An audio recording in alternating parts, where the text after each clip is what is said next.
Jesús. Y finalmente dice que vendría a convencer al mundo de juicio, pero luego dice por qué de esta manera. Porque el príncipe de este mundo ha sido juzgado. Vendrá a convencer al mundo de juicio porque el príncipe ha sido juzgado. Es como que Jesús está diciendo, el mundo piensa que no habrá un juicio, el mundo piensa que yo solamente, o mucha gente piensa que Dios es solamente un Dios de amor. No, hay un juicio. Y el hecho de que el príncipe de este mundo, Satanás mismo, ya ha sido juzgado, es la primera evidencia de que ciertamente tarde o temprano habrá un juicio. El retardo del juicio no habla de una ausencia de juicio, sino simplemente de eso, de que hay un momento de espera hasta que llegue el juicio, y el convencimiento de esa verdad queda en las manos del Espíritu de Dios. De manera que el ministerio del Espíritu Santo resultaría en convicción y condenación para algunos y en convicción y salvación para otros. Pero es Él que da la convicción. Nosotros no nos despertamos un día y decimos, wow, a la verdad que yo sí soy pecador. No, el Espíritu abre los ojos del incrédulo para en algún momento dado, cuando lo regenera, él pueda comenzar a ver su pecado por lo que verdaderamente es. Nota que tan pronto el Espíritu desciende en el libro de los Hechos, narrado en el capítulo 2, ¿qué es lo que ocurre? Pedro está predicando, Pedro está exponiendo las Escrituras con Cristo en el centro, y escucha lo que dice, que la multitud se sintió compungida de corazón. La palabra ahí es como traspasada. Y dijeron a Pedro y a los demás apóstoles, hermanos, ¿qué haremos? ¿Tú te imaginas que tú estuvieras en una iglesia de 3,000 personas, bueno, en una audiencia de 3,000 personas de incrédulos, y tú estés predicando de una manera tan extraordinariamente bajo la unción del Espíritu, que de repente gente se pare de las sillas y te diga, pastor, ¿qué tengo que hacer? Eso es lo que ocurre cuando Pedro comienza a predicar. Esa es la función del Espíritu, convencer al mundo incrédulo de su pecado, convencer al mundo incrédulo de que la única justicia que lo puede salvar es la justicia de Cristo o a través de Cristo, y convencer al mundo incrédulo de que hay un juicio y que esta es la hora de ser liberado de ese juicio. ¿Y qué Pedro les dice? Hermano, pero no es para tanto. Arrepentíos y sed bautizados cada uno de vosotros en el nombre de Jesucristo para perdón de vuestros pecados, y después de, no antes, recibiréis el don del Espíritu Santo. 3,000 personas nacieron de nuevo, fueron agregados a la iglesia ese día. Y ese es un buen recordatorio, que la eficacia de nuestro evangelismo y de nuestra predicación no depende de nuestras habilidades, sino del trabajo del Espíritu de Dios. No es la oratoria del predicador, es la unción del Espíritu sobre el predicador. El favor de Dios obrando, soplando a su favor por razones que Dios entiende mejor que nosotros. Hermanos, a menos que el Espíritu de Dios comience o convenza de pecado, nuestras palabras pueden sonar interesantes, nuestras ilustraciones pueden sonar también interesantes, nuestras oraciones pueden estar bien estructuradas, nuestras ideas pueden ser muy lógicas, nuestra oratoria puede ser impecable, pero si el Espíritu de Dios no hace la obra, todo eso es como hablar al aire y hablar en el vacío. De manera que es la obra del Espíritu sobre el expositor lo que va a causar el impacto. Se cuenta que Jonathan Edwards, quizás el teólogo más grande que Estados Unidos haya tenido, leía sus sermones letra por letra y no levantaba la cabeza ni miraba a la audiencia. Cuando él predicó pecadores en manos de un Dios airado, la historia cuenta que la gente cayó al piso llorando y se daba golpe en el piso, en el pecho, y pedía perdón. ¿Tú piensas que fue la oratoria de Jonathan Edwards?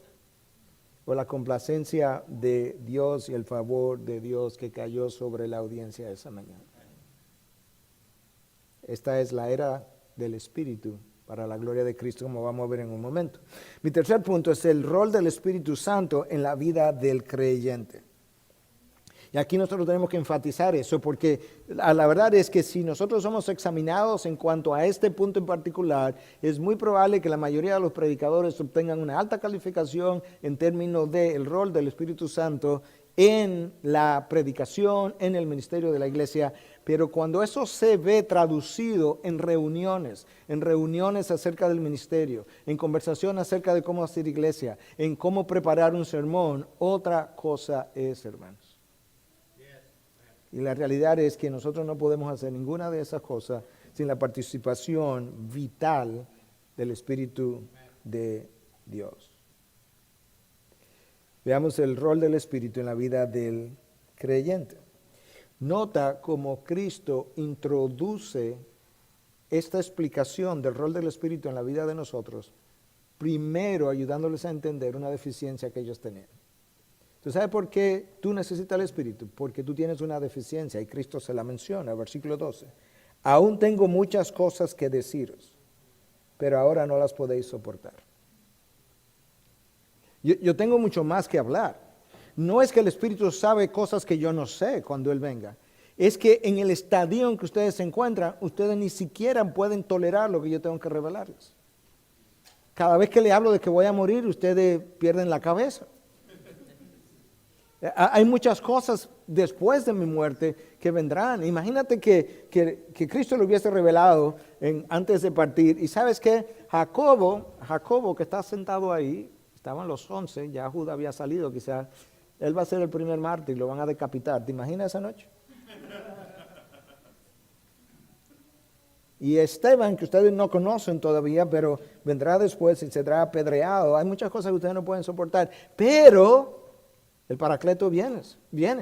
Y viene justamente para que ustedes puedan soportar todo lo que ahora no pueden. Ellos no estaban preparados.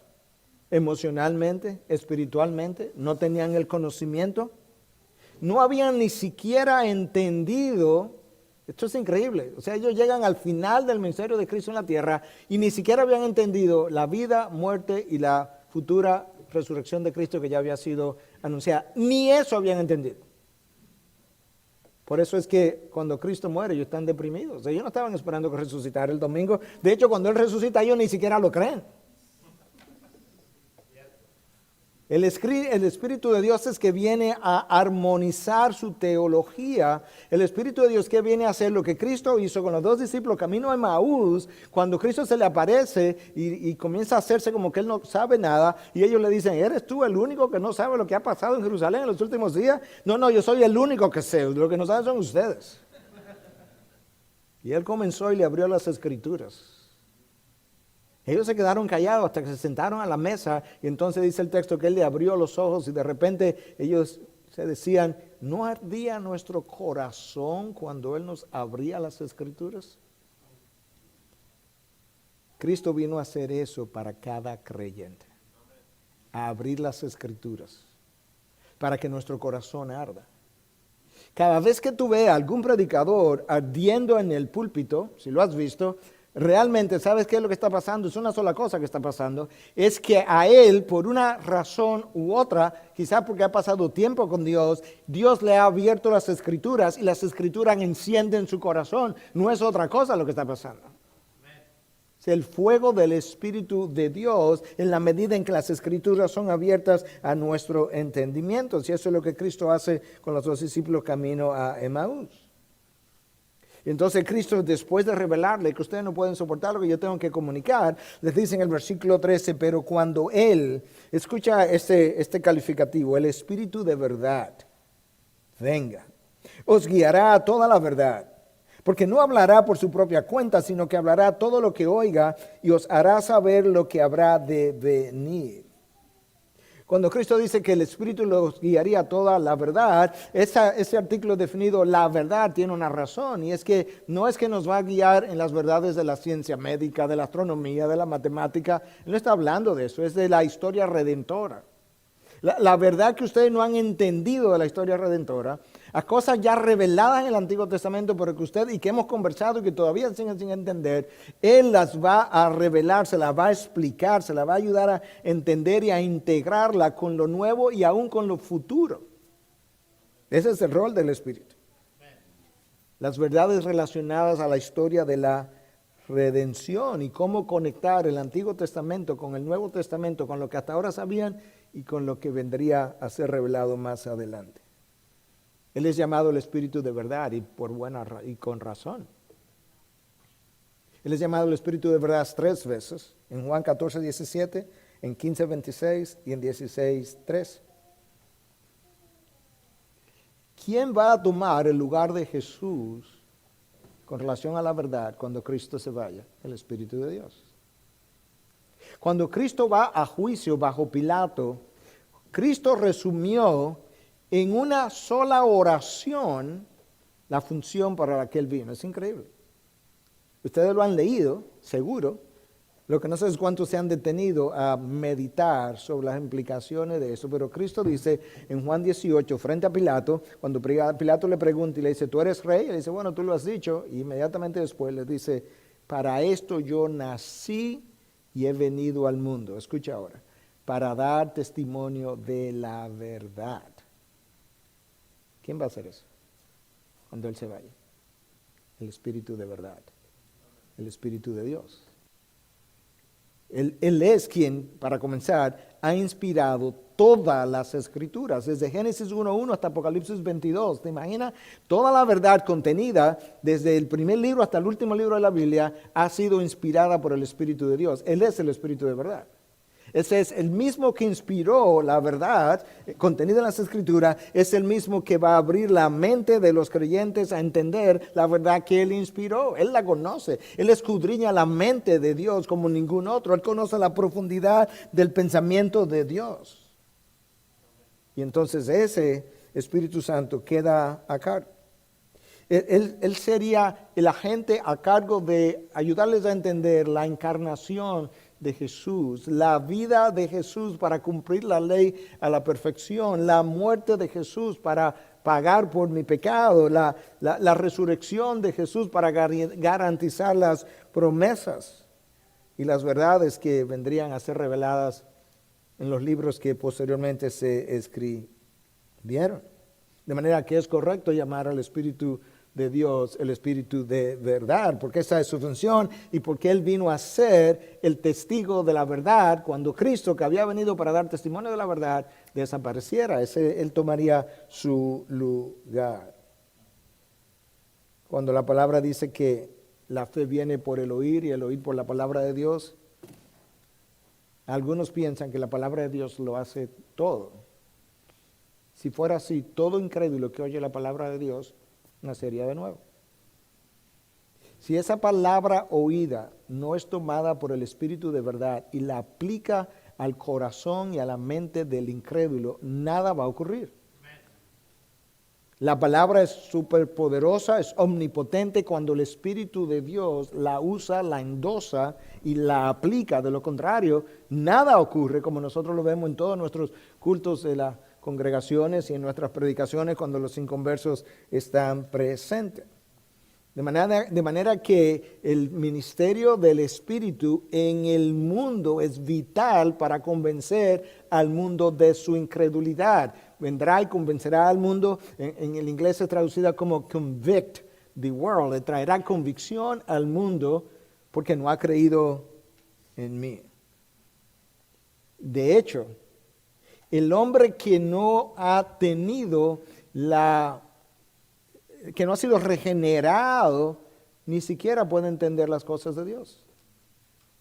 El incrédulo necesita ser regenerado primero. Mañana hablaremos un poco de eso en mi otro mensaje, antes de él poder incluso entender lo que el Evangelio es y lo que se le está diciendo. Escucha lo que Pablo dice en 2 Corintios 2:14. Pero el hombre natural no acepta las cosas del Espíritu de Dios, porque para él son necedad, y no las puede entender, porque se disciernen espiritualmente. No las puede entender. No es simplemente que no las quiere entender, no, es que él no puede.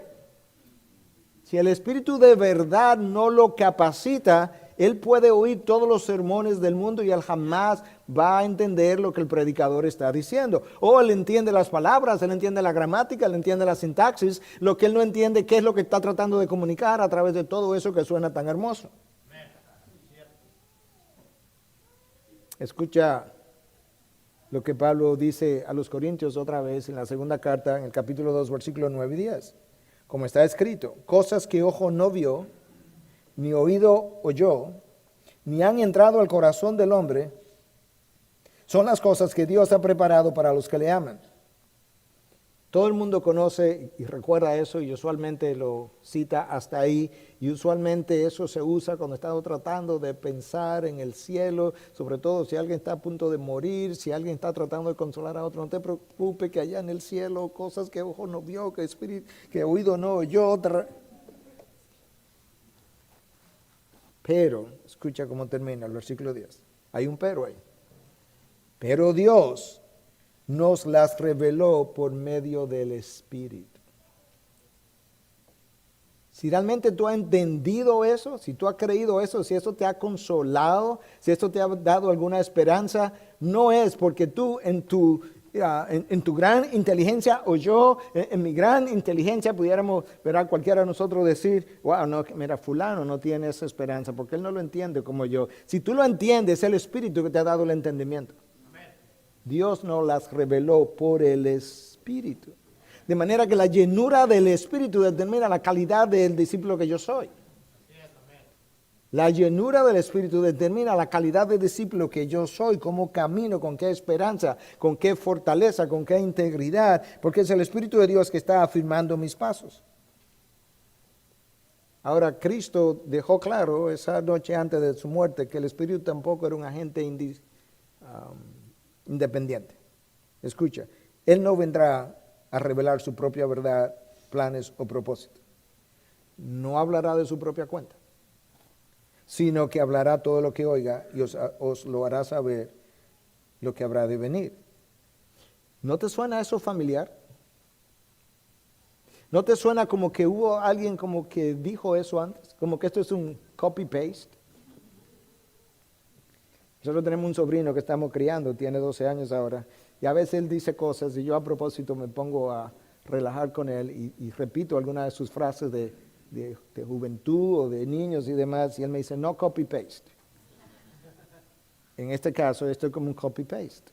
Esto fue lo que Jesús dijo, exactamente lo mismo, pero con relación al Padre. Ni el Espíritu viene a hablar de su propia cuenta, sino que va a hablar lo que oiga de Cristo. Ni Cristo vino a hablar de su propia cuenta, sino que habló lo que oyó del Padre. ¿Ven la integración de la Trinidad y la consistencia entre los miembros de la Trinidad? Escucha lo que Cristo dice en Juan 12:49. Porque yo no he hablado por mi propia cuenta. Eso es exactamente lo que ahora se está diciendo del Espíritu. Sino que el Padre mismo que me ha enviado me ha dado mandamientos sobre lo que he de decir y lo que he de hablar. La relación que guarda el Hijo con el Padre es muy similar a la relación que guarda el Espíritu con el Hijo. Ahora, Él no va a venir a hablar de su propia cuenta, Él tomará de lo mío y os hará saber.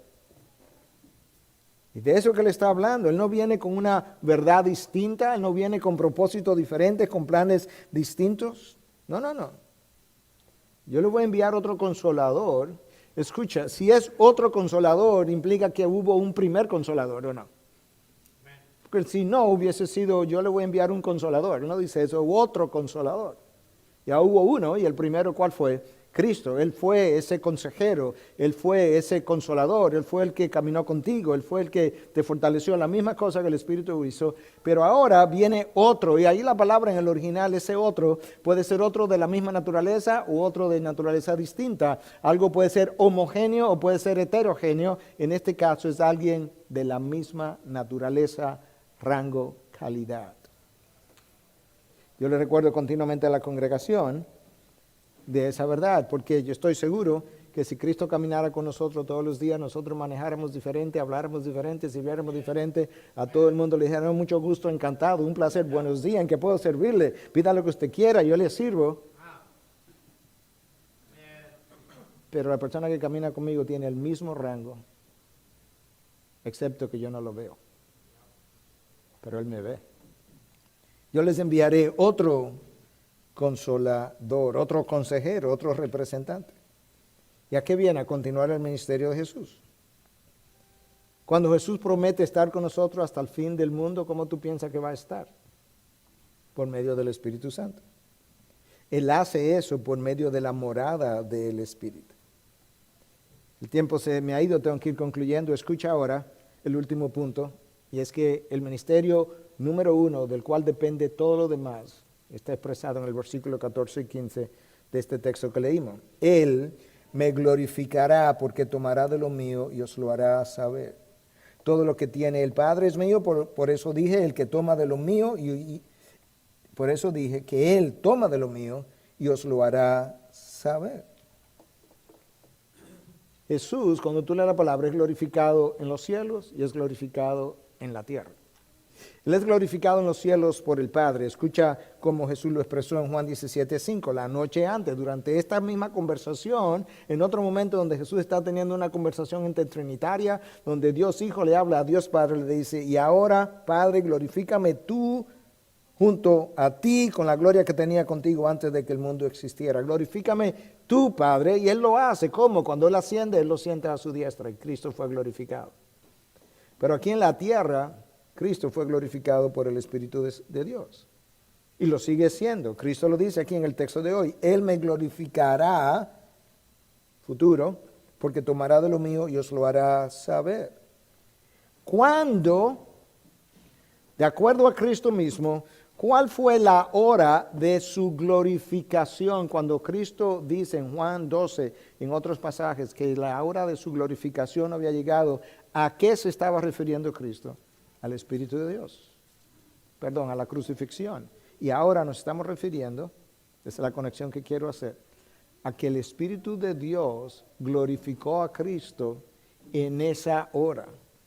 En otras palabras, y lo voy a amparar ahora en las Escrituras, Cristo no se ofrece en la cruz haciendo uso de la fortaleza de la segunda persona de la Trinidad que Él era, sino por medio de la fortaleza ofrecida por la tercera persona de la Trinidad. En su hora de la glorificación. Escucha cómo el autor de Hebreo lo dice en 9:14. Cuanto más la sangre de Cristo, el cual, escucha, por el Espíritu eterno se ofreció a sí mismo, sin mancha a Dios, purificará vuestra conciencia de obras muertas para servir al Dios vivo.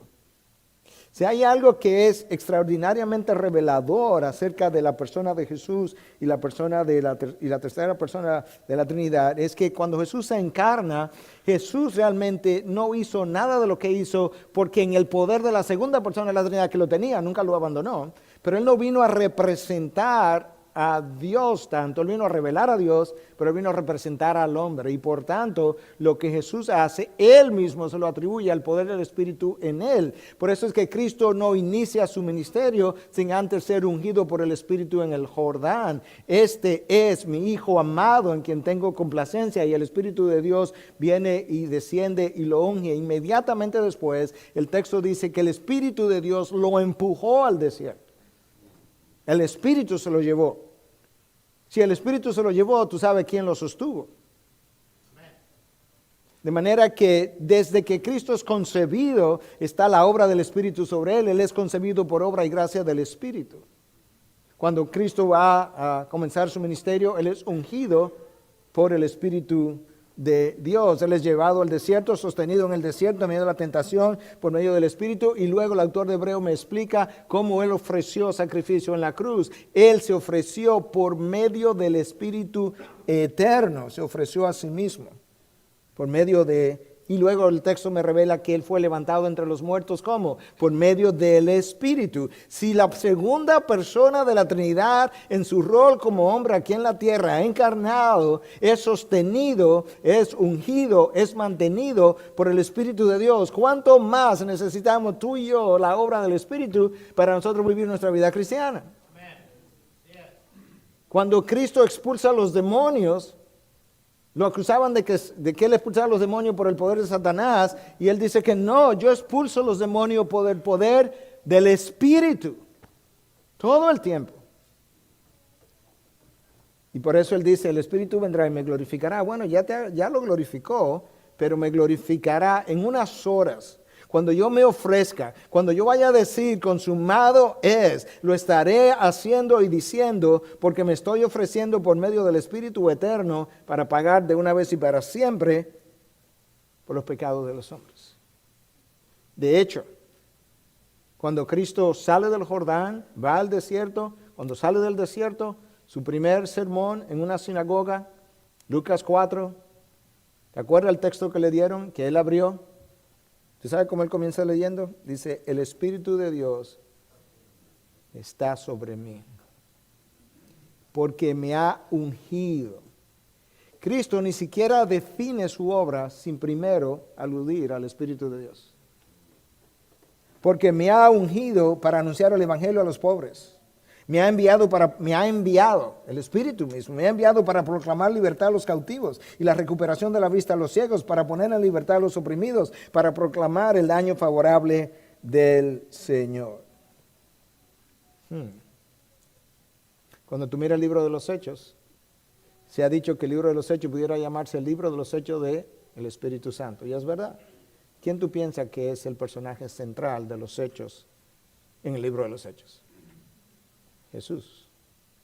Él es el centro del primer sermón apostólico de Pedro, Él es el centro del segundo sermón apostólico de Pedro, Él es el centro de cada mensaje que el apóstol Pablo habló, ya sea en el libro de los Hechos o posterior. Él es el centro de cada enseñanza de Pablo en las epístolas. Nosotros predicamos a Cristo y a este crucificado, piedra de tropiezo para los judíos, pero para nosotros es sabiduría de Dios, perdón de Dios. Ese es el rol del Espíritu. Si tú remueves al Espíritu Santo del libro de los Hechos, tú no tienes un libro. Pero si tú dejas al Espíritu Santo y remueves a la persona de Jesús, el Espíritu Santo no tiene de qué hablar. Porque Él vino a hablar del Espíritu de Dios y a dar testimonio de Él. Y con esto ya cierro entonces, porque ciertamente mi tiempo se fue. Escucha lo que Él registra en Juan 15. Cuando venga el Consolador, versículo 26, a quien yo enviaré del Padre, es decir, el Espíritu de verdad que procede del Padre. Escucha lo que Él va a hacer y luego qué a mí me toca hacer. Él dará testimonio de mí. Ese es su rol, dar testimonio de mí. Y ahora mi rol, versículo 27. Y vosotros daréis testimonio también, porque habéis estado conmigo desde el principio. ¿Oíste lo que Jesús dijo? Cuando el Espíritu venga, Él va a dar testimonio de mí. Cuando yo me vaya y el Espíritu venga a ustedes, ahora Él en ustedes tiene que dar testimonio. Ese es su rol. Y si hay algo que queda claro en el libro de los Hechos, es la manera como estos hombres, bajo la unción y la llenura del Espíritu, testificaron acerca de Jesús una y otra vez. Es por eso que entonces Jesús, conociendo lo que estaba pronto a ocurrir, le dice, por tanto, id por todo el mundo y hacer discípulos, bautizadlos en el nombre del Padre, del Hijo y del Espíritu Santo, enseñándoles a obedecer todo lo que yo os he enseñado. Y yo estoy con vosotros hasta el fin del mundo. Yo lo estoy dejando ahí porque yo voy a desglosar eso mañana en mi segundo mensaje para que podamos ver que el texto de la Gran Comisión está lleno de la acción del Espíritu Santo de principio a fin. Sin el Espíritu ni siquiera puedo decir lo que yo acabo de leer. Y ahí está entonces nuestra era, la era del Espíritu Santo para la gloria de Cristo. Que Dios nos ayude a través del Espíritu que mora en nosotros a hacer lo mismo que el Espíritu hizo, para lo cual fue también enviado, testificar y testificar bien de la persona de Jesús cuando predicamos y cuando vivimos. Padre, gracias. Gracias por la obra de Cristo en la cruz, pero gracias por el Consolador que tú enviaste y que tu Hijo dijo que nos convendría que Él se fuera para que Él viniera. Gracias porque no nos dejas solos. Gracias porque nos provee lo que necesitamos para hacer lo que tú nos mandas a hacer. Ayúdanos a estar más conscientes de nuestras incapacidades, debilidades e insuficiencias y mucho más dependientes de la acción del Espíritu en nosotros.